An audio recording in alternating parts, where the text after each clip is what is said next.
Está começando agora uma videoaula para médicos em especialização em anestesiologia. Uma iniciativa da Sociedade Brasileira de Anestesiologia. Obrigado pela participação. Boa noite a todos. É uma grande honra dar prosseguimento a este programa de web aulas que tem interesse especial aos médicos em especialização e é um presente da Sociedade Brasileira de Anestesiologia com o apoio das empresas Linde e Abbott que entenderam a importância deste programa, fazendo com que tornasse isso possível. Também temos a colaboração irrestrita dos professores que aqui comparecem, dos funcionários da SBA e desta empresa de transmissão, a Atitude. Nós temos o prazer de anunciar hoje a aula Anestésicos Intravenosos, Farmacocinética e Farmacodinâmica dos Anestésicos Venosos Opioides. Esta aula será apresentada pelo professor Pedro Tadeu Galvão Viana, que é professor titular de Anestesiologia do Departamento de Anestesiologia da Faculdade de Medicina de Botucatu, Unesp. Durante a apresentação, eu lembro aos senhores que no canto superior de seu vídeo vocês têm um botão para perguntas e comentários. Use, por favor, durante a aula ou a qualquer momento. As respostas serão dadas ao final da apresentação do professor Tadeu, mas a qualquer momento vocês poderão, então, usar desse artifício e fazer as suas perguntas ou os seus comentários. Nós agradecemos muito hoje aqui a presença do professor Tadeu, que vai nos brindar com esse tema. Professor Tadeu, boa noite. A palavra é sua. Boa noite, professor Luiz Antônio Vani. Eu quero cumprimentá-lo e, assim fazendo, eu estou cumprimentando toda a família da Sociedade Brasileira de Anestesiologia e graças ao esforço e ao trabalho dos funcionários, dos colegas dedicados e todo esse conjunto é que nós temos hoje esta aula. Além disso, eu queria estender o meu boa noite aos meus colegas médicos, anestesiologistas em especialização de todo o Brasil. Isso porque eu acho que nós temos a satisfação de viver numa sociedade brasileira de anestesiologia que procura dar o melhor da tecnologia para que todo o curso, toda a formação de vocês seja equalitária, independente do local que vocês estejam. E com isso, eu acho que é uma meta da sociedade nesse sentido de produzir e estimular aulas como a que vem sendo feita. O nosso assunto, o assunto de hoje, é sobre anestésicos intravenosos. A anestesia venosa, ela se baseia na farmacocinética e na farmacodinâmica dos anestésicos. E eu vou dividir, para fins didáticos, em opioides e em seguida eu vou falar de hipnóticos. Eu queria, antes disso, falar de alguns conceitos fundamentais da farmacocinética. O primeiro conceito é volume. Então, os farmacocineticistas, eles veem o organismo como se fosse um volume. E por isso nós chamamos volume de distribuição, que quando nós injetamos uma determinada dose, essa dose vai ser diluída num volume, que chama-se volume de distribuição, e a partir daí, da relação entre dose e volume, nós vamos ter a concentração da droga. Outro conceito que nós podemos estimular é usar o modelo hidráulico. Então, vocês estão vendo aqui um recipiente e, ao mesmo tempo, uma torneira, como se fosse uma agulha de injeção, injetando a droga no volume, como eu falei. E mais embaixo vocês podem ver que esse tonel, ele também tem uma abertura, que é a saída da quantidade de líquido, né, de volume, e isso se chama de clearance ou depuração, que é a eliminação da droga pelos diversos meios, tanto via pulmonar, plasmática, hepática, e todos os meios, renal, e com isso nós temos o que representa aí o modelo unicompartimental. A depuração ou clearance, na realidade, é a taxa do fármaco que é removida do plasma, por todos aqueles meios que eu acabei de citar. Isso é dependente também da concentração.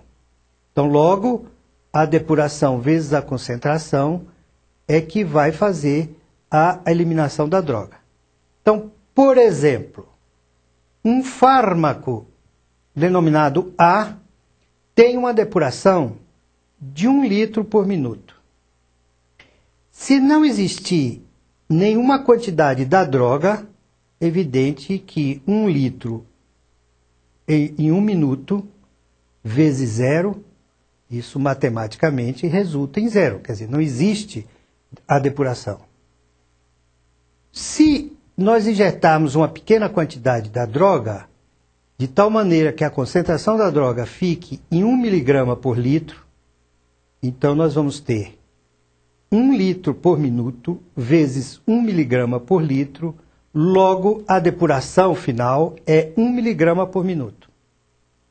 Se a gente aumentarmos em 100 vezes a quantidade da droga, é evidente que tudo isso é finito. Não é infinito, é finito.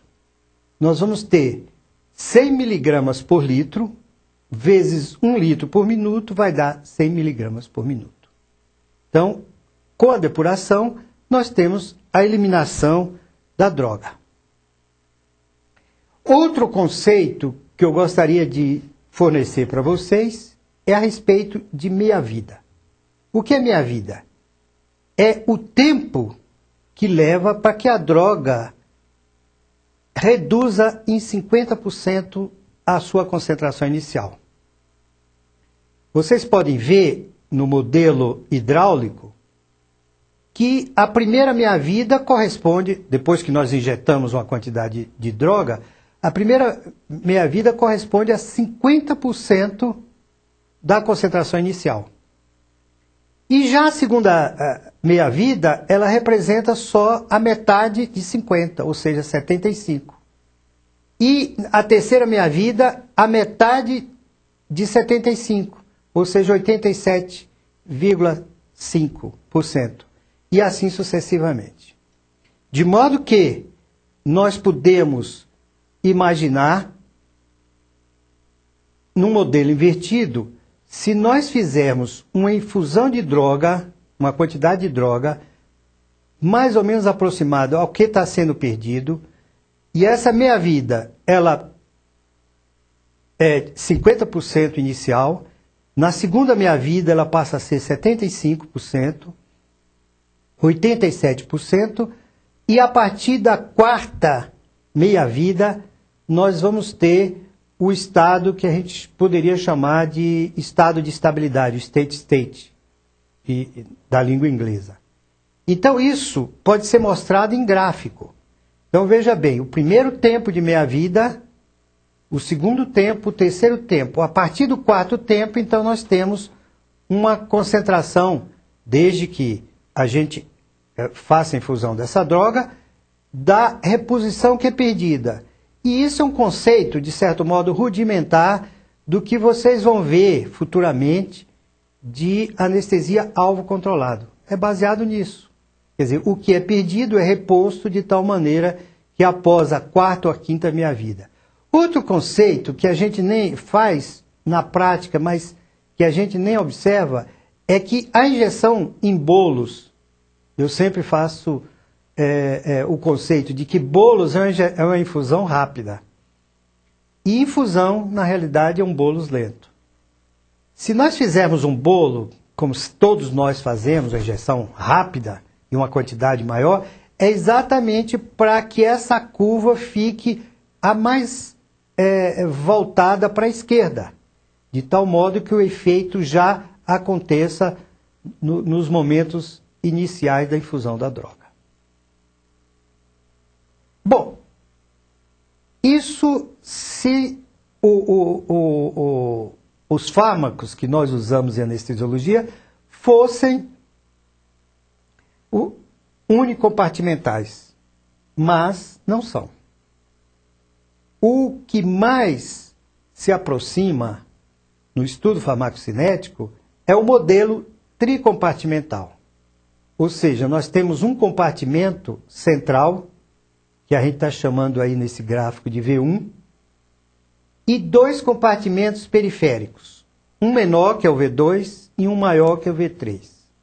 O V2, na realidade, ele é o compartimento ricamente vascularizado. Eu daria o exemplo por o músculo. É um compartimento periférico ricamente vascularizado. E o V3 seria um compartimento bem maior, representado, por exemplo, pela gordura, que é muito pouco vascularizado. Então vocês estão vendo que quando nós injetamos a droga, ela vai rapidamente para o compartimento ricamente vascularizada e, subsequentemente, mais tardiamente, ela vai para o compartimento menos vascularizado. Então vocês podem ver no fundo o que a gente poderia chamar de VE, o VE. O VE é o volume no sítio de efeito. Isso é praticamente virtual, porque isso representa o receptor. Mas é de uma importância fundamental, porque toda a farmacodinâmica se estabelece quando a droga chega a esse VE, que é o sítio de efeito. E vocês podem ver que existe uma constante chamada KO, que nós vamos discuti-la melhor. Outra coisa, quando nós injetamos a droga, existem constantes que são a passagem da droga de um compartimento para outro e vice-versa. Por exemplo, o K13, na realidade, ele está indo do 1 para o 3. E o K31, ele está indo do 3 para o 1. Da mesma maneira que o K12, do 2 para o 1, e o K21, ele está indo do 2 para o 1, e o K12 do 1 para o 3. O K10, na realidade, é representado pelo CRIAS. Então, este é o modelo que nós vamos trabalhar. Nesse modelo, nós podemos imaginar o seguinte: a história de um fármaco que nós injetamos, ele começa na linha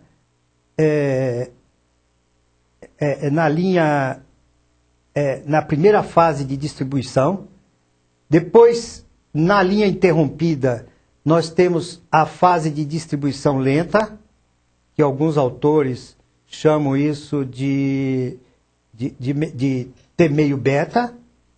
E o terceiro é a fase terminal, também chamada fase de eliminação, em que praticamente a droga é eliminada do organismo, mas vocês podem ver que existe uma grande influência da periferia, da droga indo da periferia para o centro. Isso é fundamental e importante, depois nós vamos discutir melhor. Mas nós não chamamos nada disso de eliminação, por quê? Porque a partir do momento que a droga é injetada, ela começa a ser eliminada. Então, por isso que nós chamamos fase de distribuição lenta e fase terminal, também chamada fase de eliminação, mas que esse termo não é correto. Além disso, nós temos os dados farmacocinéticos dos opioides. Então, vejam bem, o volume de distribuição, tanto do fentanil, do ofenta, do remifentanil e do sulfenta, o que a gente pode ver é que o que tem menor volume de distribuição é o alfentanil e o remfentanil. Em vermelho, nós temos o clearance do remfentanil que sobrepuja todos os outros. Evidente, porque o remfentanil ele é metabolizado por esterases não específicas. Então a droga é que atua rápido e é eliminado rapidamente. Agora o T-meio beta do remfentanil, por isso mesmo, é o menor de todos.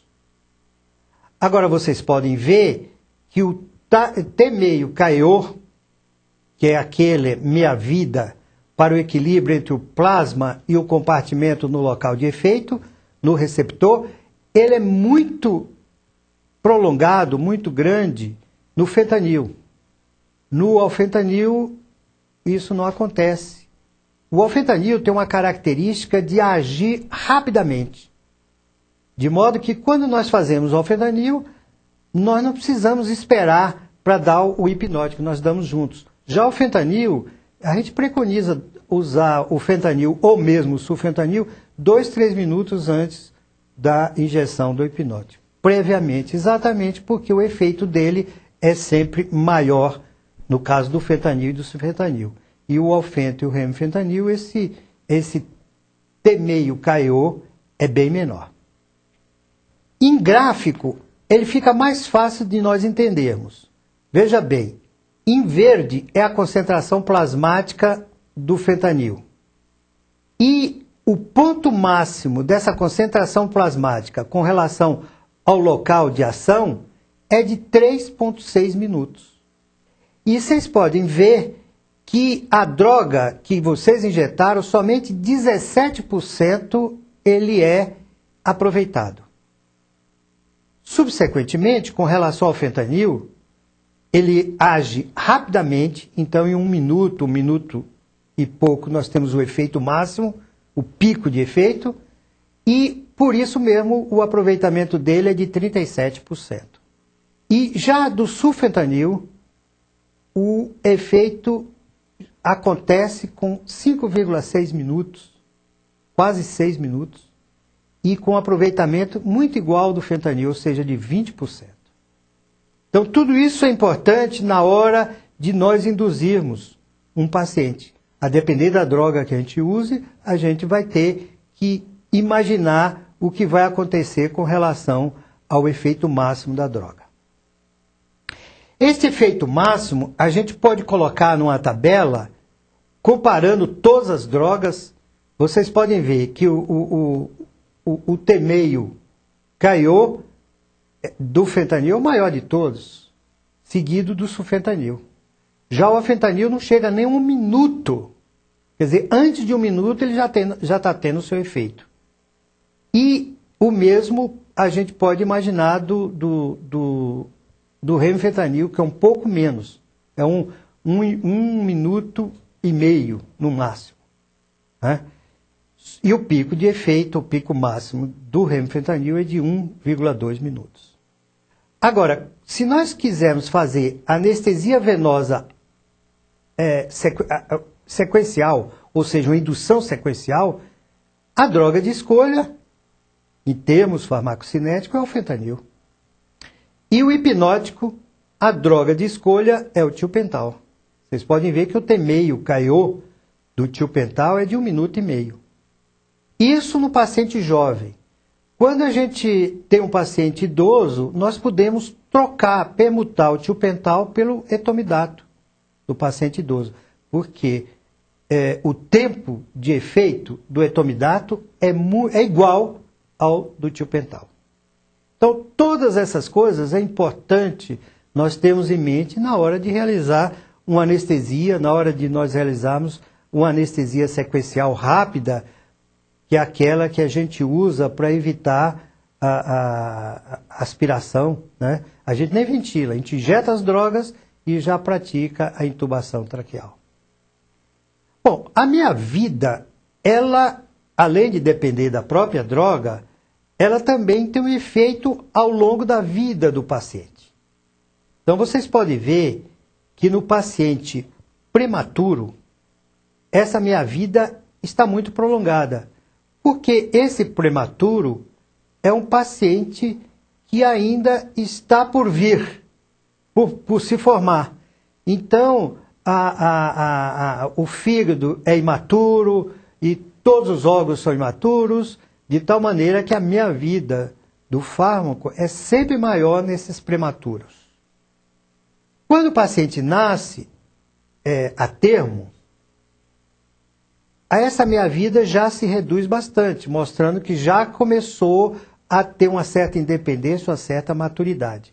Só que o metabolismo e a maturidade mais intensa acontece quando a criança é infante, ou seja, até o 10º mês de vida.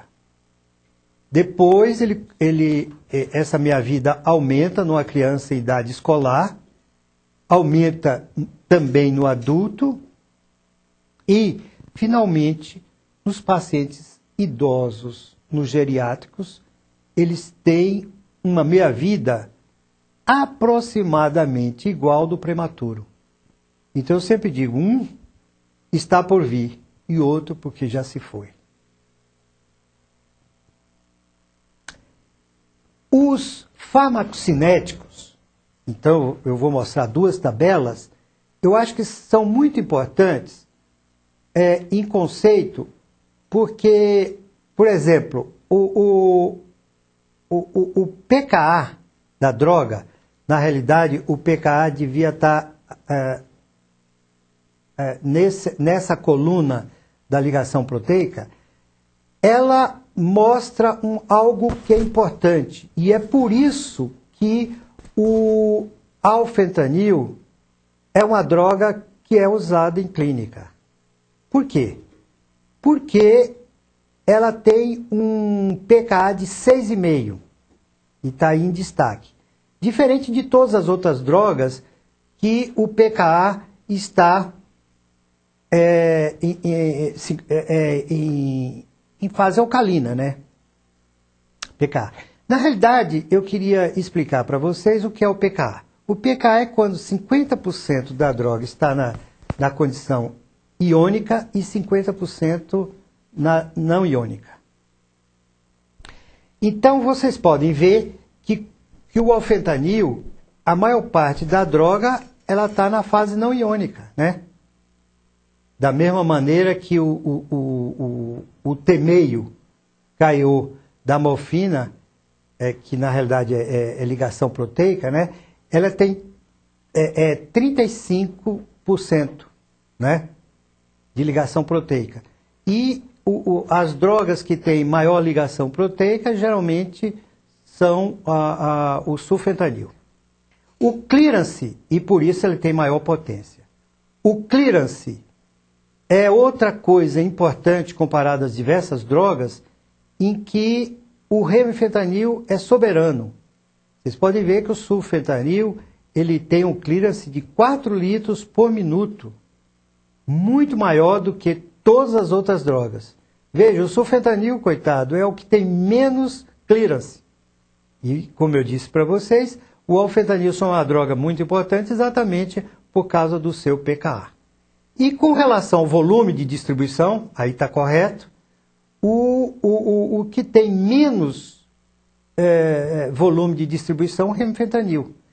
E por causa do pKa, o alfentanil também compensa, e o volume de distribuição dessa droga é até mais baixo do que o remifentanil.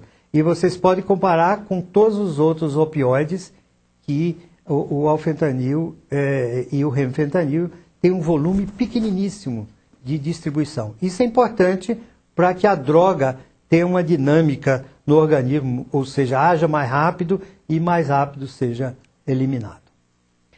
Bom, por isso a gente pode imaginar o seguinte: droga não iônica. Vocês podem ver que a porcentagem num paciente, porque o paciente tem o pH de 7,4. Então, aquilo que eu falei do pKa, então corresponde à não iônica. Ou seja, no pH de 7,4, como o pKa do alfentanil é 6 e pouco, nós temos uma quantidade muito grande de droga ou de fármaco não iônico do alfentanil, ou seja, 89% ele está sob sua forma não iônica. Isso é tão importante que nos últimos 10, 12 anos de perguntas de anestésicos e que relacionam ao fentanil, cai tudo sobre isso. Porque isso é a chave do alfentanil ser uma droga versátil, né? Então vocês podem ver que 89% é não ionizada. Outra coisa, coeficiente de partição, que é a droga na gordura, então ele tem 1725. Né? A meia-vida da droga também fica bem reduzida no fentanil, enquanto a meia-vida com texto sensitivo, exatamente independente do tempo e duração, nós temos 4 minutos. Vocês podem ver que o fentanil é de 260, é impossível de ser usado em anestesia venosa. Bom, por isso nós podemos rapidamente ver que as características da molécula não ionizada é de um fármaco ativo com solução lipídica que atravessa todas as barreiras, que não são excretadas pelo rim e que tem metabolismo hepático. O não iônico geralmente é inativo farmacologicamente, com hidrossolúvel, não atravessa a barreira e a excreção renal acontece na forma ionizada. E o metabolismo hepático não acontece. Então, com isso, nós podemos falar do fentanil, por exemplo, é uma droga que nós podemos usar na concentração alvo de 60 nanogramas por ml, usando um bolos de 30 e uma infusão de 30 minutos de 0,2 micrograma por quilo e 1,3 ml de velocidade. E acima de 30 minutos, nós passamos a 0,3 microgramas por quilo por minuto. O sulfentanil é mais fácil ainda. Nós podemos usar a concentração alvo de meio, um bolos de 0,5 e uma infusão também de 0,5. Tudo 5. 0,5, 0,5 e 0,5. Pronto. Está resolvido. Agora, Agora, o perfil do remifentanil é que é uma droga agonista, Mi, dos receptores Mi, tem uma potência semelhante à do fentanil, tem uma meia-vida pequena, de aproximadamente 4 minutos, a latência é igual ao do alfentanil e é metabolizado pela esterase não específica e não libera histamina. A maneira de fazer a indução com remifentanil, eu sempre preconizo o uso da infusão venosa. Então, nós usamos inicialmente, começamos com remifentanil, alguns segundos depois, 90 segundos, nós usamos hipnótico, bloqueador neuromuscular e a intubação. Tudo isso numa infusão contínua que vai de 0,2 a 0,5 microgramas, não miligrama, por quilo por minuto. No paciente idoso, a dose do remifentanil tem que ser reduzida em 50%. A mesma coisa na infusão contínua, em torno de 30% a 40% pela idade. O remifentanil, da mesma maneira que todos os opioides, eles relacionam o aumento e potencializa o efeito dos anestésicos inalatórios. E com isso a gente pode determinar a potência do anestésico inalatório baseado nesse aumento, aumento da potência do isoflorano. Com isso a gente pode reduzir bastante a CAM do isoflorano quando associa. Isso é um efeito sinérgico extremamente importante em anestesiologia. Outra coisa, à medida que aumenta a concentração do opioide, nós não temos mais esse efeito. E isso é chamado efeito teto. Com relação à potência, nós podemos imaginar o seguinte. Tomamos em conta o fentanil com potência 1, o alfentanil é aproximadamente 30 vezes menos potente, enquanto o sulfentanil é aproximadamente 10 vezes mais potente que o fentanil. E o remfentanil, conforme eu falei, a potência do fentanil é muito parecida com a do remfentanil. Quando nós injetamos uma droga, nós temos que lembrar que existem receptores. Então nós temos, por exemplo, agonista total, que foi todos os remfentanis, né, o fentanil, remfentanil, sulfentanil, etc., é um agonista total. Nós temos também agonista parcial, antagonista e antagonista inverso.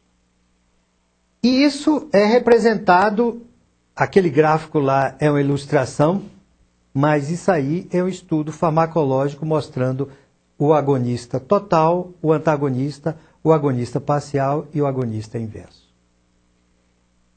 E tudo isso representa o seguinte, que os receptores têm um receptor ativo e um receptor inativo. Então, por exemplo, os antagonistas e o agonista, vamos começar pelo agonista. Ele atua no receptor ativo. O antagonista atua em ambos os receptores. E o agonista inverso no receptor inativo.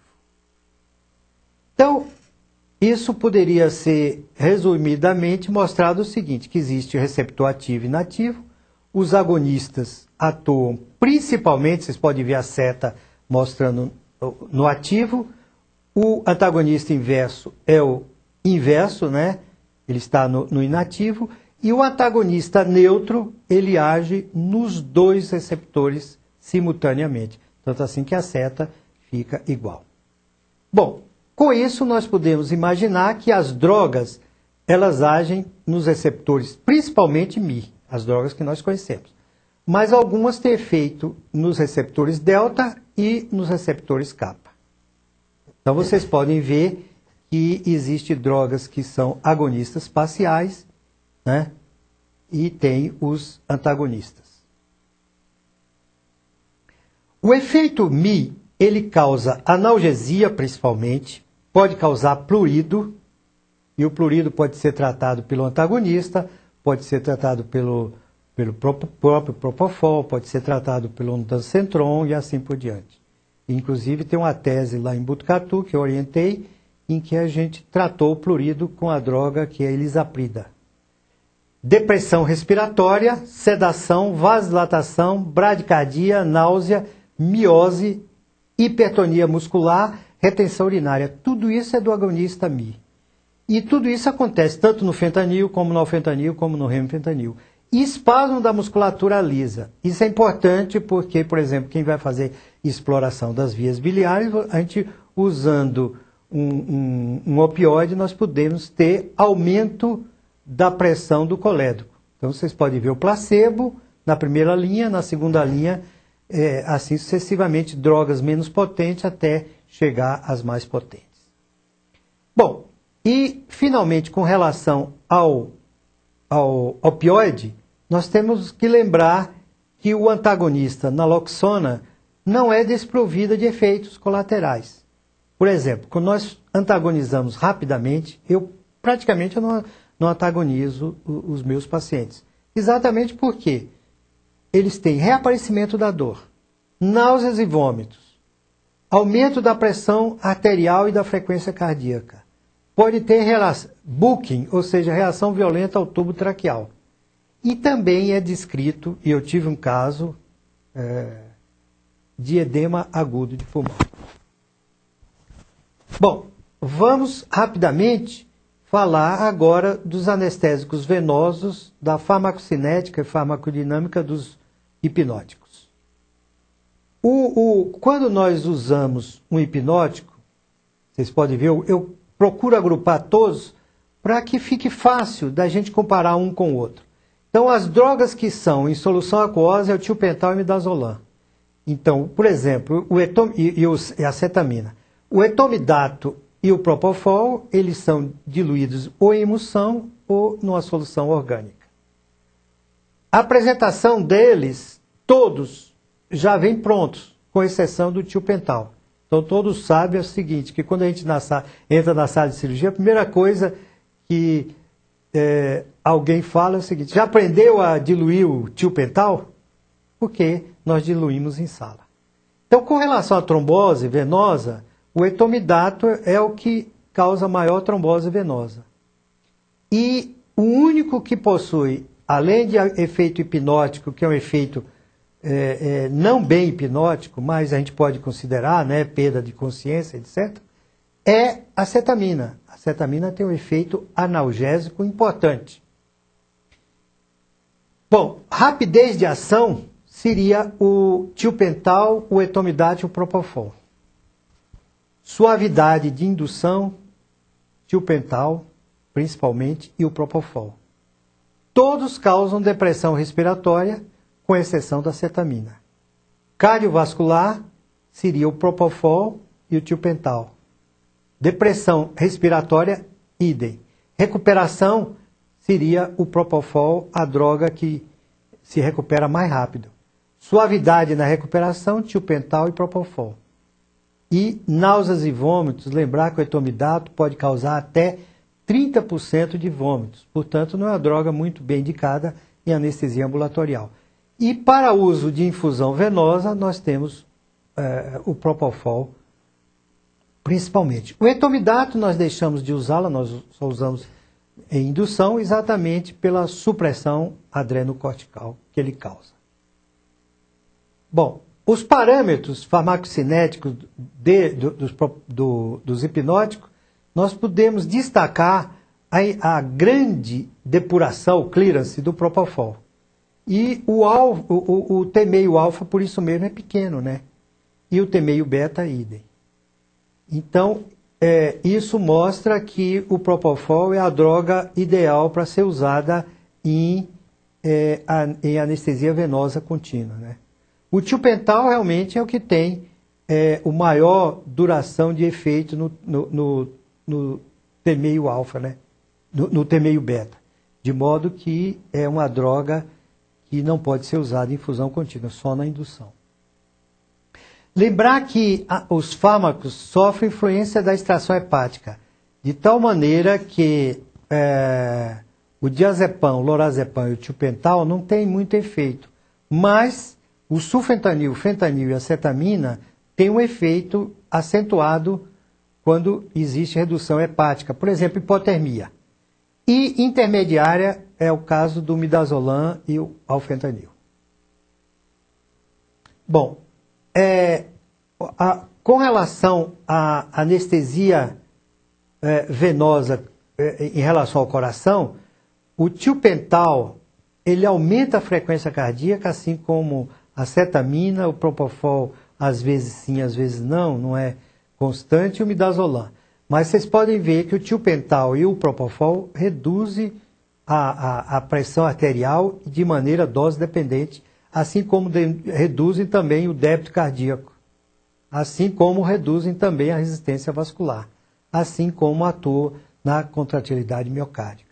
Agora, vocês podem ver que as drogas que não têm muito efeito, a que tem menos efeito na parte cardiovascular é a cetamina e o etomidato. Com relação à parte respiratória, o tiopental e o propofol causam depressão respiratória, né? Aumentam a PaCO2, por isso que eles precisam ter uma assistência ventilatória e a resposta ao CO2. Bom, o que eu gostaria de chamar a atenção é que a cetamina não tem esse efeito. E, por outro lado, ela melhora o broncoespasmo. Então, seria uma boa escolha no paciente asmático. Da mesma maneira que o propofol. Já o tiopental seria contraindicado nesses pacientes. No sistema nervoso central, todos os fármacos hipnóticos, eles, ao contrário dos inalatórios, eles reduzem o fluxo sanguíneo cerebral, a pressão de perfusão cerebral, né? O consumo de oxigênio também cerebral e a pressão intracraniana. Agora, com exceção da cetamina, que aumenta tanto a pressão de perfusão como a pressão intracraniana. Então, isso seria uma contraindicação em paciente com aumento da pressão intracraniana. Bom, os barbitúricos, nos grupos de barbitúrico, nós temos que lembrar o seguinte, que a primeira droga dos barbitúricos é o barbital. Só que ele tem uma latência muito prolongada, uma ação também. O metoxital e o tiopental seriam drogas bem melhores. Só pela mudança, no caso do metoxital, pelo radical metil na posição 1. Enquanto o tiopental, na posição 2, ele tem um enxofre. Com isso, a ação dele é rápida e a indução é suave. O metoxital, ele tem efeito de excitação, né? Por isso que foi retirado do mercado. Outra droga interessante é o midazolam, que ele é um benzodiazepínico hidrossolúvel e por quê? Por causa do pH. Então vocês podem ver com pH menos de 4, o anel fenólico está aberto, então ele fica hidrossolúvel. Quando nós injetamos essa droga no organismo, esse anel se fecha e ele passa a ser lipossolúvel. Bom, finalmente, eu gostaria de falar rapidamente para vocês do contexto sensitivo. Vejam bem, vocês viram que a minha vida em um compartimento é muito fácil de entender. Primeira minha vida, segunda e terceira minha vida. Mas o Higgs, ele verificou o seguinte, que a minha vida, na maioria das vezes, dos fármacos, não tem nada a ver ou muda conforme a maneira de infundir a droga. Ou seja, com 1 minuto, ela tem uma meia-vida dependente, que ele chamou de dependente, por causa da infusão, da duração da infusão, 1 hora nas colunas, 3 horas, 8 horas e no estado de estabilidade. Com isso tudo, vocês podem ver que a meia-vida, no caso da infusão contínua, não tem valor nenhum. Então, ela varia conforme a maneira ou o tempo ou a duração da infusão. Isso por quê? Porque os compartimentos periféricos vão influenciar o compartimento central.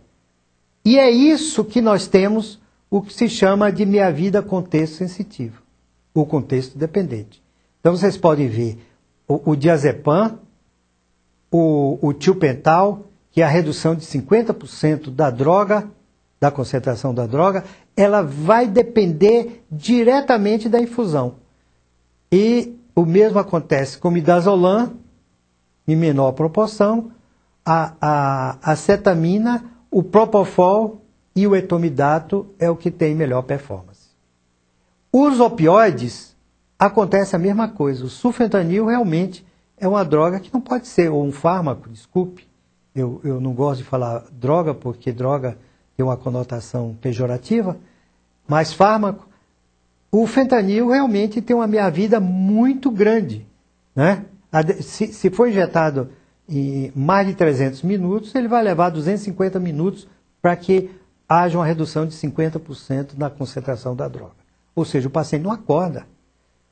Depois vem o alfentanil, o sulfentanil e finalmente o remifentanil, que eu chamo de meia-vida contexto independente, porque não depende nem da duração da droga, nem da quantidade da droga que está sendo injetada. Da droga não, do fármaco que está sendo injetado. Muito obrigado. Muito bem, nós gostaríamos de agradecer e cumprimentar o professor Tadeu pela brilhante exposição.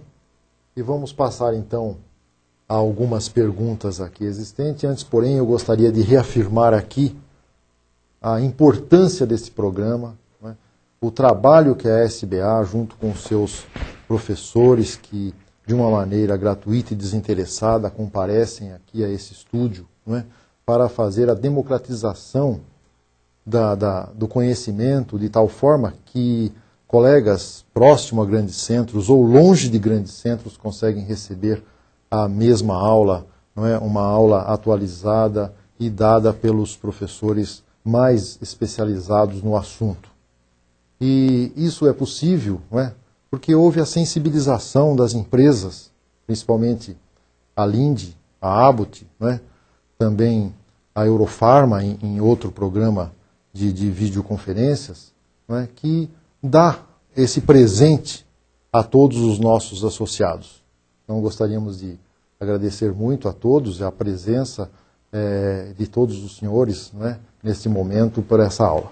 Nós temos uma pergunta aqui, professor, que veio assim que o senhor terminou de se apresentar, né? Tal é a preocupação, né, do colega Hugo Caminha, lá de Salvador, a terra de Nosso Senhor do Bonfim, do acarajé, da música, né? E que nós temos uma grande honra de pertencer também àquela regional. O Hugo, ele está preocupado com o seguinte, né? O uso de remifentanil e propofol em neonatos. Se bem que o senhor já apresentou especificamente em neonatos essa condição, mas ele tem uma preocupação particular e gostaria que o senhor tecesse algumas considerações a respeito do uso tanto do remifentanil quanto do propofol nesses pacientes. Bom, colega da Bahia, realmente o propofol não é indicado em recenato. Aliás, ele não tem nenhuma indicação, inclusive não está ninguém autorizado a fazer o propofol em recenato. Houve um período em que o propofol também não tinha indicação em anestesia pediátrica.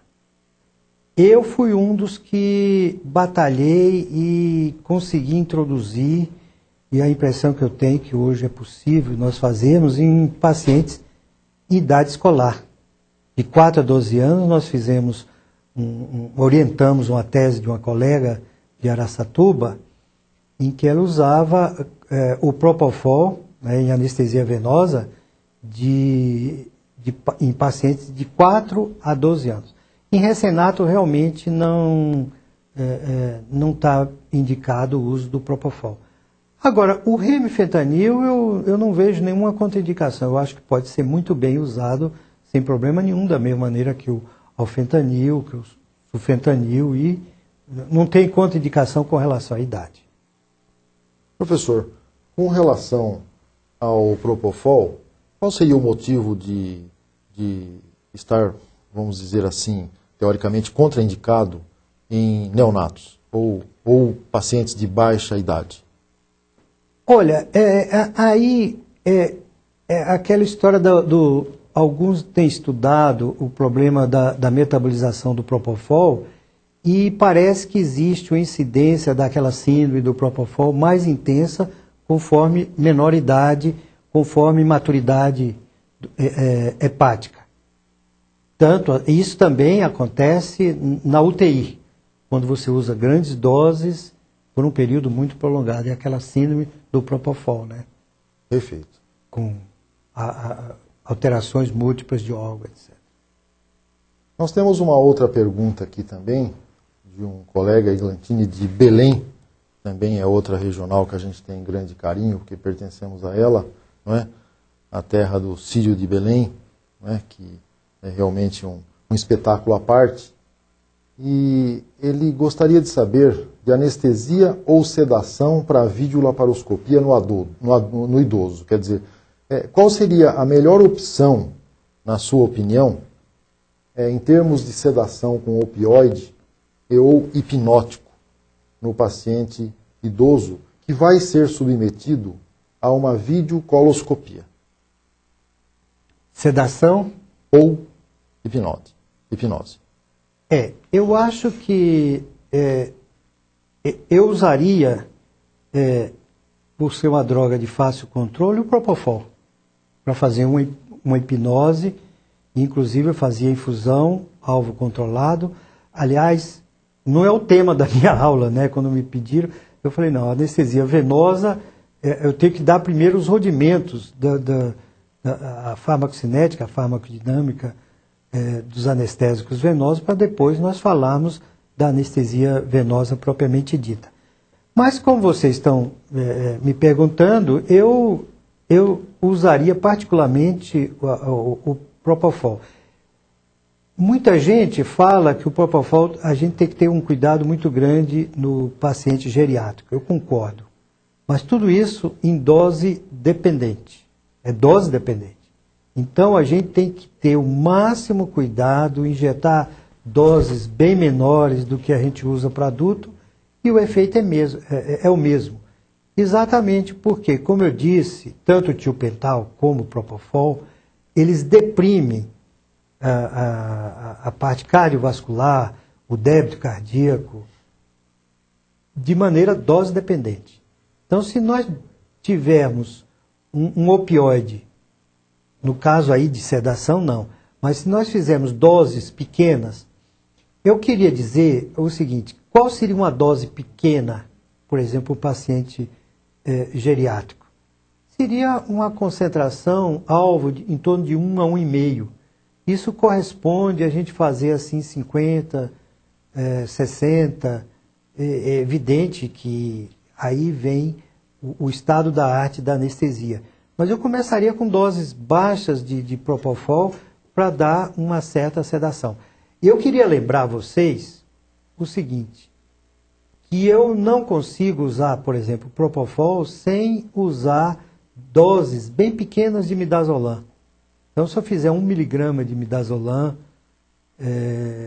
ou às vezes até um pouco menos, 0,05 miligramas de midazolam no paciente idoso, eu já obtenho um efeito muito grande, porque o Propofol não tem uma ação muito boa, digamos assim, sem a medicação pré-anestésica do midazolam, por via oral, ou injetado por via venosa alguns minutos antes. Muito bem. Ainda o colega Eglantini, lá de Belém, ele está preocupado com uma coisa, quer dizer, quando o senhor apresentou a sua conferência, o senhor mostrou que com o uso de naloxona, que o senhor não usa mais, dada a quantidade de efeitos indesejáveis que ela apresenta, e um dos mais complexos que apareceram lá foi o edema agudo de pulmão com ela. E o Eglantini ficou preocupado com isso, principalmente porque o senhor disse durante a conferência que já teve até um caso, né? E ele, preocupado com isso, gostaria de saber o mecanismo, né, que a naloxona promove o edema agudo de pulmão.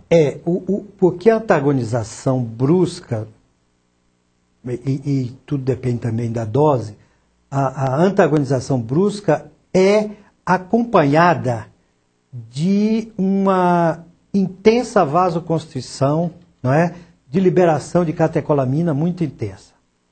Eu ando acompanhando, para vocês terem um exemplo, acompanhando o tratamento de pacientes que são dependentes, por exemplo, de opioide. E eu li e procurei interpretar que o tratamento que eles faziam há algum tempo atrás, eu não sei se faz até hoje, ele é revestido de um grande risco para o paciente. Então, o Addicting, que eles fazem a antagonização, aumenta intensamente o débito cardíaco, aumenta a vasoconstrição, por liberação de catecolaminas, assim, em salva, em grande quantidade. De tal maneira que isso pode causar o edema agudo, exatamente por isso. Por aumentar intensamente a liberação de catecolamina, vasoconstrição e aumento da volemia, entendeu? Pela vasoconstrição. Uma volemia que eu diria aparente. Não volemia em termos totais, mas com a vasoconstrição intensa, nós temos uma volemia aumentada rapidamente. E isso, a depender da condição do paciente, pode chegar a edema agudo. Perfeito. Nós temos aqui o colega Rafael, lá de Uberlândia, e ele traz um caso que é o seguinte: ele tinha uma paciente que ele anestesiou, a asa 1, né? E ele anestesiou através de venosa total com remifentanil e propofol e fez um bolus inicial de atracúleo. Esse procedimento dele durou em torno de 1 hora, mais ou menos. E ele verificou que a paciente demorou para acordar em torno de 1h30. E ele gostaria de saber, se bem que não é o tema de sua aula, mas o senhor tem plenas condições de responder para o nosso colega Rafael, se essa paciente poderia apresentar um quadro de deficiência de colinesterase plasmática. Não. A colinesterase do remifentanil, ela é inespecífica. Então, depende da insuficiência hepática, independe, por exemplo, de fatores genéticos de pseudocolinesterase plasmática e assim por diante. Eu não sei, eu fico imaginando que alguns fatores são muito importantes, como eu falei, por exemplo, da extração hepática. Eu me lembro que eu tive uma paciente, era uma paciente, por sinal, muito bem indicada, era esposa de um colega obstetra que tinha feito o parto de todos os meus filhos, e ela queria fazer uma cirurgia plástica. E era um mês de julho, né? Um período muito frio lá em Botucatu. E a plástica, a primeira coisa que ela faz é despir a paciente totalmente. E eu não conseguia aquecer essa paciente. Então eu tive uma dificuldade muito grande em despertar essa paciente, exatamente porque a hipotermia, ela atua diminuindo o fluxo sanguíneo hepático, o metabolismo, uma série de coisas, e aí você perde completamente a noção do Propofol. Outra coisa, a gente tem que usar, de preferência, se fizer a infusão venosa, o ideal é fazer a infusão venosa controlada. Então muita gente fala assim, eu não faço bis, eu não tenho bis. Bom, se não tem bis, a gente tem os sinais clínicos do momento que o paciente perde a consciência. Então este é o valor-alvo que a gente tem que levar em consideração. Então se a gente não tiver todos esse controle, é evidente que o paciente pode demorar, e a maioria das vezes demorava para acordar. Agora, hoje em dia a gente tem um despertar bem mais rápido. Por exemplo, quando nós usamos o remifentanil, nós podemos usar concentrações menores do Propofol e a gente pode retirar o Propofol 10, 15 minutos antes de terminar a cirurgia. E aí praticamente o paciente acorda junto com a cirurgia e acorda bem. Quando nós fazemos o alfentanil ou o sulfentanil, e nós fazemos muito lá no departamento, a gente usa retirar a droga 30, 40 minutos antes de terminar o procedimento. Então, tudo isso a gente tem que levar em conta que provavelmente deve ter causado algo desse tipo, né? Uma concentração maior no final da cirurgia, um paciente com hipotermia, ou falta de estímulo, e a anestesia foi afundando, etc. Procedimento sem pouco estímulo, de repente a gente, quando vai tentar despertar o paciente, ele está numa profundidade de anestesia e o despertar se torna tardio. Então, existem vários fatores que podem entrar. Eu acho que, no caso da colinesterase, não. Muito bom. Nós temos aqui, registrando a presença nesta videoaula, do professor Dr. Antônio Roberto Carrareto. Né? Carrareto, muito obrigado pela sua presença, mas pela amizade de longos anos, você me permita chamar de Carrareto mesmo. O Dr. Carrareto, ele está com intenção de botar fogo aqui nessa discussão, sabe? Ele fez uma pergunta seguinte: se numa seringa única você quiser ter uma proporção mais ou menos ideal entre remifentanil e propofol, como que seria essa mistura? E se essa mistura tem algum problema físico-químico ou de compatibilidade? Quer dizer, ele gostaria de, prático do jeito que o Dr. Carrareto que todos conhecemos, ele queria numa seringa só, por propofol e remifentanil, e ele queria saber qual é esta proporção para que ela se torne mais ou menos ideal e se possa infundir numa seringa só as duas drogas. Boa noite, amigo Carrareto. Eu queria dizer o seguinte: eu sou uma pessoa que eu sempre digo que eu só sei trabalhar com uma variável. Você colocou duas variáveis, já fico confuso.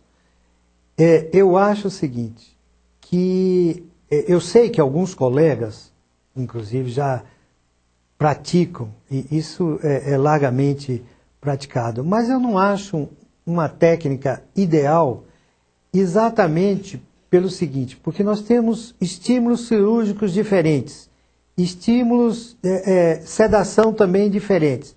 Então, para compatibilizar numa única seringa, eu não vejo vantagem nenhuma.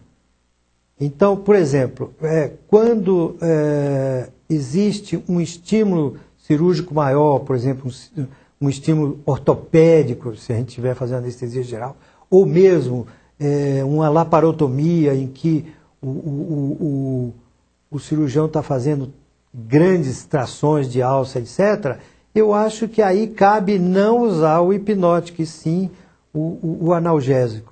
Então veja que se a gente for fazer as duas coisas juntas, já não pode fazer essa separação. Então existe momentos em que a analgesia é mais importante que a hipnose. E tem momentos ao contrário. E tudo isso a gente tem que avaliar a parte clínica, avaliar as condições, por exemplo, os sinais de superficialização, os sinais de algesia, né, do paciente estar provavelmente sentindo dor, que é aumento de frequência, e assim por diante. Eu não vou chegar ao ponto de nós preconizarmos, que também eu acho ideal. Eu, por exemplo, hoje eu digo que dificilmente eu sei dar anestesia sem o uso do bis. Eu não vou dizer isso, que todo mundo devia ter o bis, mas devia usar os sinais clínicos e, nesse momento, ele pode muito bem, uma hora aumentar a infusão do remifentanil, outra hora do propofol, a depender da sua avaliação clínica. Então, fazer essas duas seria mais ou menos como colocar algemas na nossa mente e na nossa conduta. Pois não, professor. Nós temos aqui também a doutora Ariane Queiroz. Ela também é lá de Salvador, não é?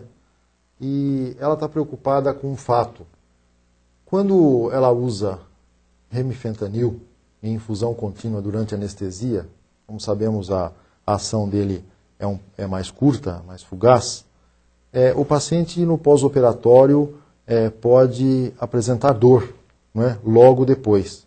E ela gostaria de saber se o senhor tem alguma conduta para que possa ser feita uma boa analgesia pós-operatória no paciente que ela usou remifentanil durante a anestesia. Nós temos aqui uma infinidade de perguntas e eu solicitaria que a gente pudesse, nós temos pouco tempo, não é? E apesar do senhor saber muito, não é? Não. E ter uma condição de explicar muito, mas gostaria que a gente pudesse breve, responder né? um pouco mais rápido. Rapidamente, eu não sei se... tem muita gente que acha que é inconveniente, mas eu acho que não. O único cuidado que a gente tem que ter com o remifentanil, primeiro, a gente tem que ter um cuidado extremo para que a infusão do remifentanil não pare, porque em 4 minutos desaparece o efeito analgésico. E segundo, a gente tem que se precaver pelo menos 30, 40 minutos com analgésico, com dipirona, em dor mais intensa, com tramadol, infusão contínua, a gente faz 30, 40 minutos antes, de tal maneira que a gente dê condição para que esses analgésicos estejam atuando no momento que o remifentanil desaparece, o seu efeito. Perfeito. Também temos aqui uma pergunta do Dr. Rogério Braga, que é lá de Recife, não é? E ele gostaria de saber o seguinte: se o professor Tadeu usa de rotina a ketamina em doses analgésicas 0,1 a 0,2 miligramas por quilo, sempre que usa infusão contínua de remifentanil, né? E também qual o seu esquema analgésico para a cirurgia de maior potencial doloroso, como em abdômen superior. É mais ou menos parecida com a pergunta anterior. Boa noite, Braga. Eu já sei que, inclusive, quando o Schaefer esteve aqui, no Rio de Janeiro, ele falou do uso de cetamina exatamente porque ele diminuiria aquela hiperacessibilidade que acontece com o remifentanil devido ao NMDA. Não, eu não faço. Eu não faço. Eu uso o remfentanil com propofol, analgésico, e acho o seguinte, que essa hiperalgesia do remfentanil acontece muito mais porque a gente usa doses excessivas do remfentanil. Eu falei que eu usava 0,2, 0,3 de indução. Às vezes eu reduzo essa dose para 0,10, 0,15, dando a concentração alvo aí em torno de mais ou menos 3, 4, não mais do que isso, de nanogramas por ml de concentração alvo. Com isso, eu pelo menos nunca observei essa hiperanalgesia tão falada. Então, nós temos também uma pergunta aqui do colega Maxwell Melo, e ele tem uma dúvida seguinte. Vamos supor que o paciente refere, olha, eu era asmático quando eu era criança, mas já há 10 anos eu não tenho mais crise, nem sei se sou ainda asmático. Nesse paciente, o senhor usaria o tiopental? Eu acho que não. Se a gente tem a alternativa de usar, por exemplo, a cetamina, o propofol, que é broncodilatador, nós, pelo menos no departamento, não digo que é tabu. A gente, veja bem, em medicina nem jamais, nem tuju. Mas eu não faria. Porque eu não acho que é uma boa prática, a gente sabendo que o tiopental não funciona bem no asmático. Pelo contrário, né? Pode, inclusive, desencadear a crise, né? Para que arriscar se existem outras opções? Outras né? opções, exatamente. É claro. Se não tivesse, eu faria com todo cuidado. Mas como eu tenho a cetamina e o propofol, se o paciente é asmático, eu induzo com esses fármacos, obedecendo o que tanta gente já estudou, já pesquisou, etc. Quando você usa a infusão contínua de sufentanil, o colega Rafael gostaria de saber se a cada hora o senhor diminui a dose infundida. Não, eu acho que... Bom, veja bem, o sufentanil, você viu que é fácil, concentração alvo de 0,5, faz 0,5 de infusão de bolos, né? De injeção inicial. A gente não precisa ter pressa nenhuma em começar a infusão, pode esperar, aguardar uns 10, 15, 20 minutos. Isso, inclusive, quem me ensinou foi o Schaefer. E a gente faz 0,5 micrograma por quilo. Eu acho que com isso a gente não precisa reduzir e pode fazer continuamente. O que a gente tem feito lá é a retirada da droga, do fármaco, com muita antecedência antes de uma cirurgia que muitas vezes é prolongada. Por exemplo, a cirurgia de 4, 5 horas, nós retiramos 40 minutos, 50, 1 hora antes do término da cirurgia. Exatamente para a gente não ter a surpresa de ter dificuldade na recuperação.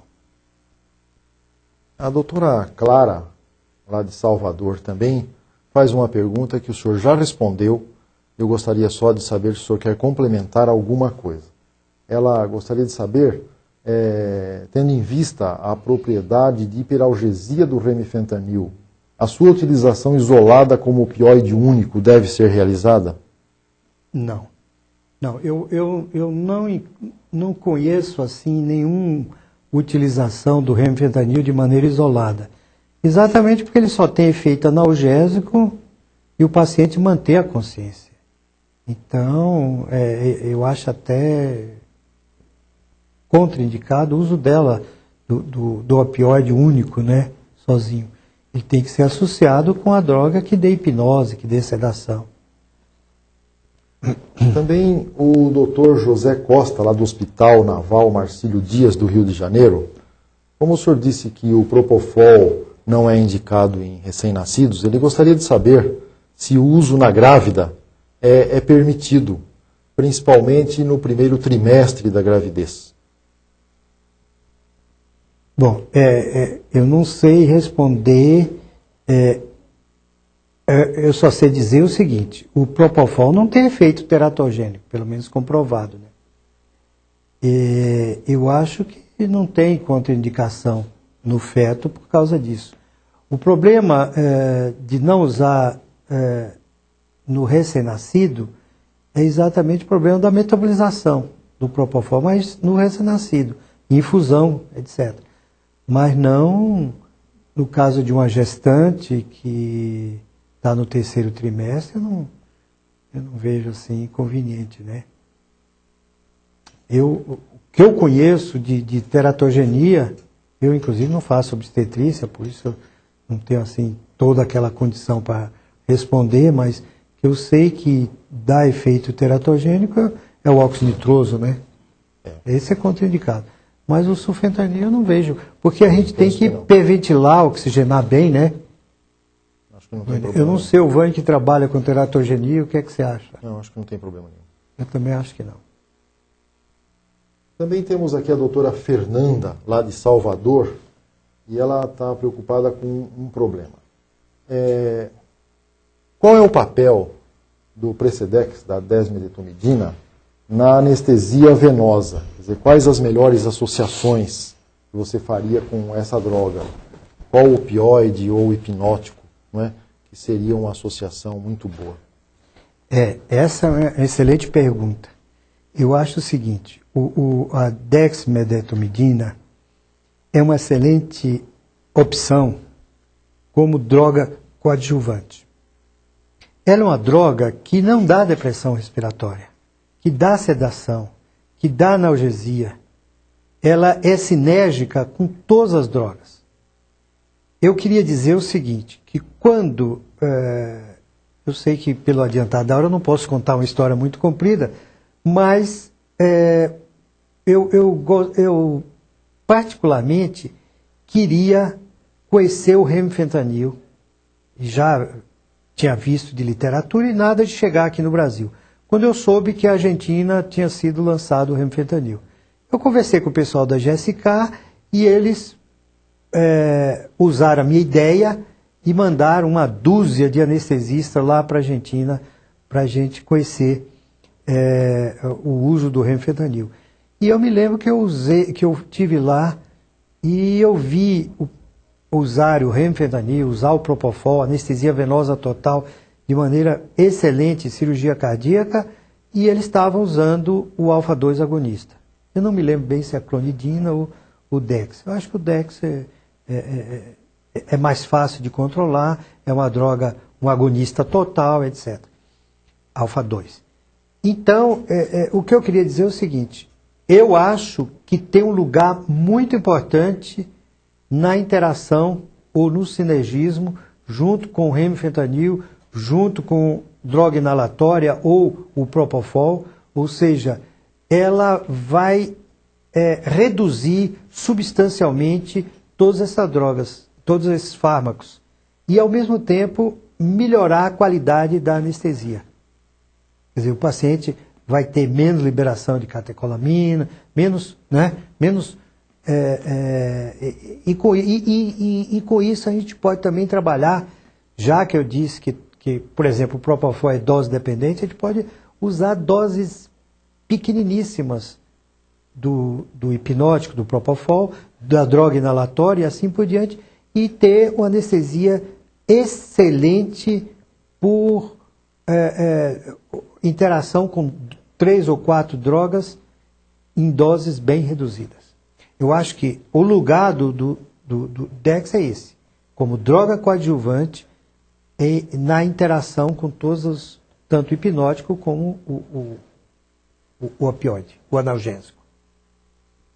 Muito bom. Nós temos aqui também nos assistindo a doutora Nádia Duarte, né, uma querida amiga lá de Recife, que deve estar com um grupo grande lá nos ouvindo, é a diretora científica da Sociedade Brasileira de Anestesiologia e com quem a gente tem uma honra muito grande de trabalhar. E ela te manda uma mensagem especial. Ela diz parabéns ao querido Tadeu. Né? E pergunta o seguinte, quer dizer, o tiopental hoje não é tão usado, mas se a indústria farmacêutica arrumasse um jeito de solubilizar o tiopental, você acha que ele seria mais utilizado do que é? Certamente. Olha, eu acho que o tiopental, em termos de anestesia venosa, de anestésico venoso, sem sombra de dúvida, foi e é a droga, o fármaco mais popular da história da anestesiologia. Ela só deixou e deu margem para o uso, assim mesmo, ela tem suas indicações, por exemplo, na indução, porque o grande problema é a redistribuição da droga. Quando eu falei daquelas constantes, por exemplo, o Propofol, ela tem uma característica que é ímpar. Ou seja, o K21 e o K31 são baixíssimos. Isso quer dizer o seguinte, existe um represamento da droga na periferia, que é o oposto do tiopental. E com isso, os conceitos, por exemplo, de recuperação, do paciente ficar 24 horas, não sei quantas horas, sem poder fazer, operar a máquina, dirigir automóvel, etc., pode ser que seja até revisto, graças ao Propofol. Porque com 4 horas após a anestesia com Propofol, com certeza essas doses já estão em níveis baixíssimos. E outra coisa, quando o paciente recupera, recupera mesmo. Eu me lembro que eu, com a doutora Eliana Ganet, em vídeo laparoscopia, nós comparávamos a anestesia inalatória com a anestesia venosa. O paciente com anestesia inalatória, ele acordava rápido, abria os olhos, mas quando nós íamos na sala de recuperação, o paciente estava dormindo. O Propofol, nesse item, ele demorava mais a recuperação, mas quando eu recuperava mesmo. Então, isso quer dizer o seguinte, se a gente tivesse um tiopental desse jeito, eu acho que seria fantástico. Agora há pouco, há coisa de um mês, nós fomos num simpósio internacional aqui em São Paulo, em que o professor Kenny, ele fala que existe uma droga semelhante ao Propofol, só que metabolizado por esterase não específica, tipo remifentanil. Então, certamente, parece que já está na fase 1, vai para a fase 2 e assim por diante. Certamente, este fármaco vai superar, inclusive, o Propofol, porque a metabolização rápida é uma necessidade, principalmente a anestesia ambulatorial. Muito bom. Nesse momento, infelizmente, nós vamos suspender o recebimento de perguntas. Nós não vamos ter mais tempo para responder nem as que estão aqui. Então, os senhores nos perdoem, mas nós não vamos mais registrar as perguntas que vierem daqui em diante. Agora, nós temos algumas aqui que nós vamos, de uma maneira rápida, responder, professor. E o Dr. Vitor, lá do Rio de Janeiro, ele te faz uma pergunta que eu também acho um pouco explosiva. Ele quer saber o seguinte: numa anestesia combinada, inalatória mais um bloqueio de neuroeixo, não poderia ter uma qualidade no despertar e uma analgesia pós-operatória melhor do que uma anestesia venosa total com remifentanil e Propofol? Certamente, eu concordo. Eu acho o seguinte, que a anestesia combinada, aliás, existe colegas, e um dos lugares que mais usa o remifentanil, o pessoal faz anestesia combinada. Porque o conceito que a gente tem hoje é o seguinte, anestesia é anestesia. Eu faço muita anestesia combinada e acho uma boa indicação. Agora, não é com a preocupação de uma analgesia pós-operatória. Porque essa analgesia pós-operatória a gente pode obter muito bem, mesmo usando o remifentanil, colocar um catéter de peridural, ou mesmo fazer um arraque com morfina. Isso nós fazemos no nosso serviço. Só que a experiência nossa hoje, infelizmente, é muito pequena, porque nós temos um serviço de dor que ocupa todo o espaço de analgesia pós-operatória aguda. Então, o que eu acho que nós temos é que cortar esse conceito de estender o ato anestésico para a recuperação, para a analgesia pós-operatória.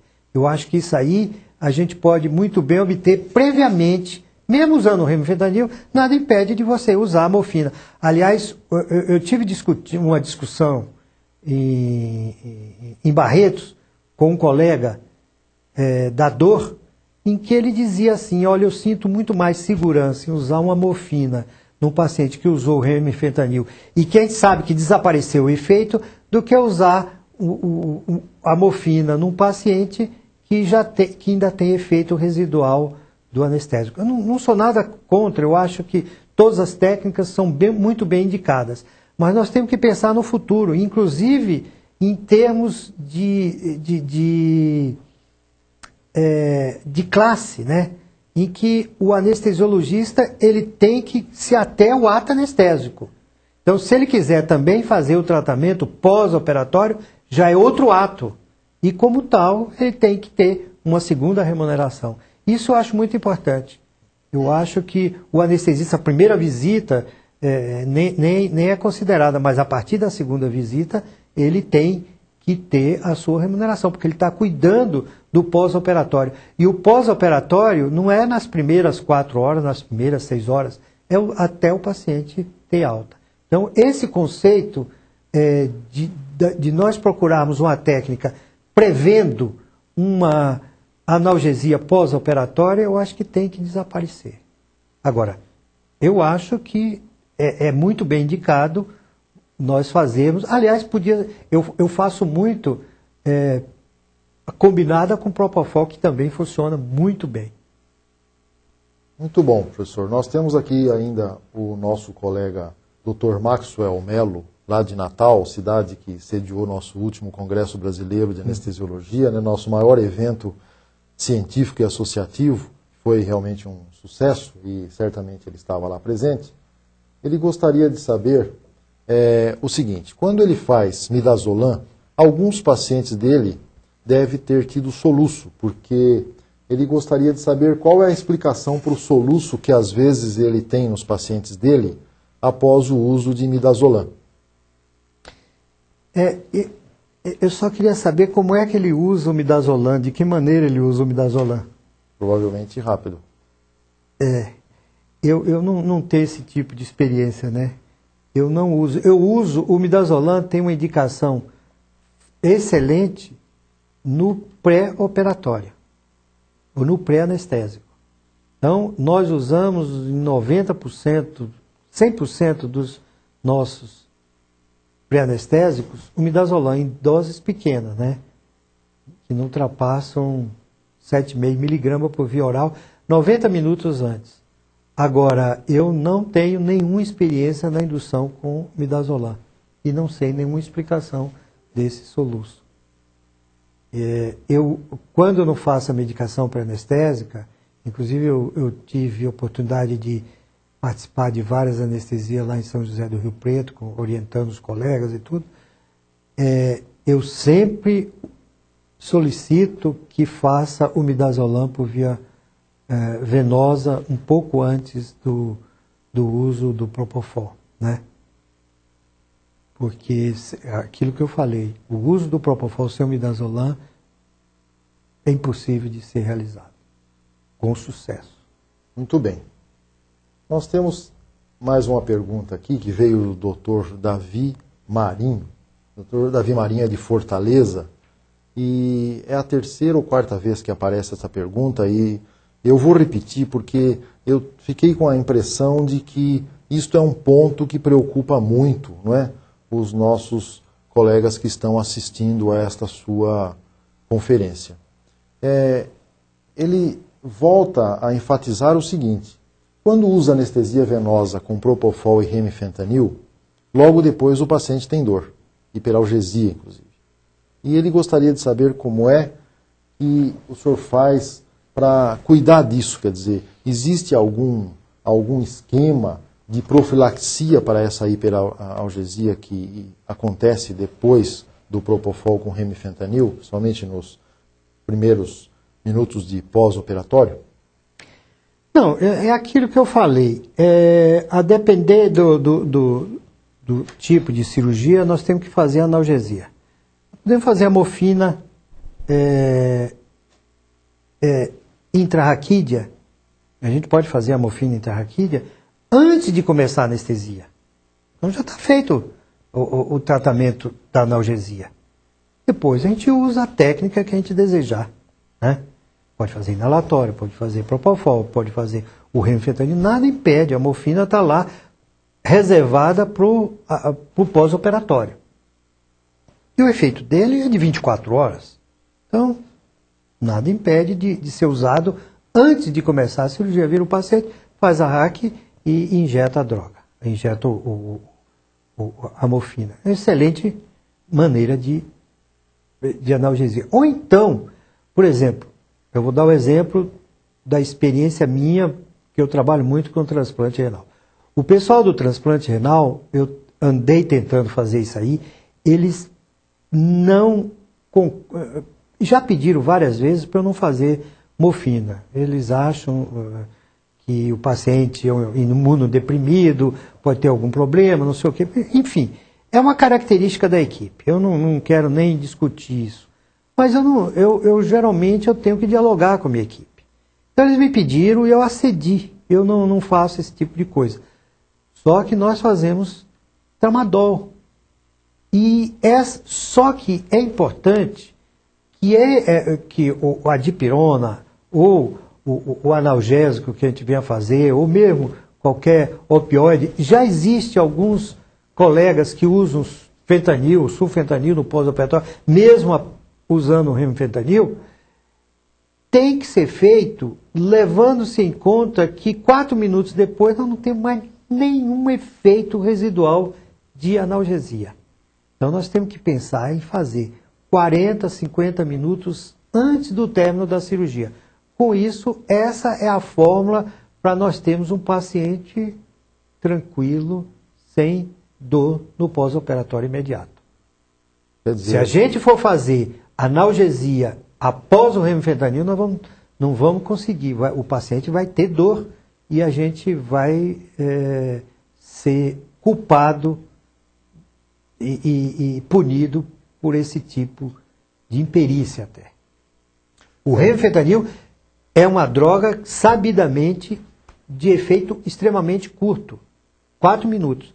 Então, por isso mesmo, nós temos que fazer 40, 50 minutos, 1 hora, antes do término da cirurgia, já os cuidados analgésicos. E com isso eu não vejo inconveniente nenhum no uso do remifentanil. Perfeito.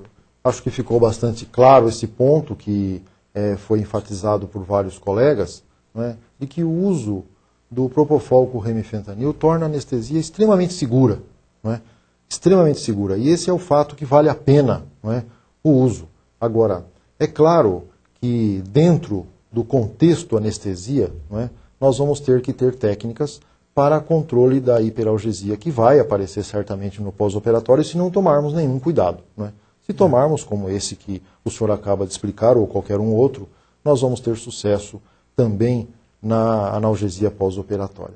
Eu só queria acrescentar o seguinte. Eu e uma colega, eu não falo o nome porque ela não me autorizou, mas ela é uma pessoa proeminente de Brasília. A primeira vez que nós fomos fazer o remifentanil, ela disse, olha, o remifentanil chegou, o senhor poderia me ensinar a usar remifentanil? Eu falei, pois não.